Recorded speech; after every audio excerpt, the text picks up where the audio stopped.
My family. Hello, my name is Anna.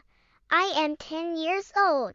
I live in a small house with my family. My family is small. There are 4 people in my family: my father, my mother, my brother, and me.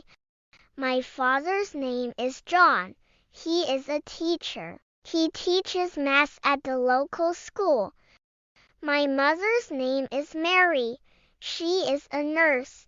She works at the hospital. I have one brother.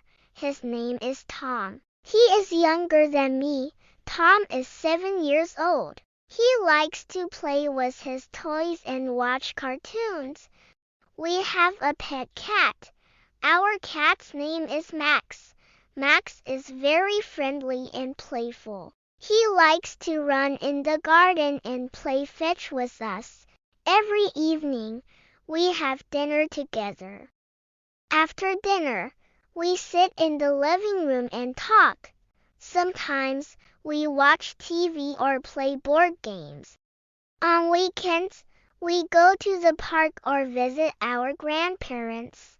I love my family very much. They make me happy, and we always have fun together.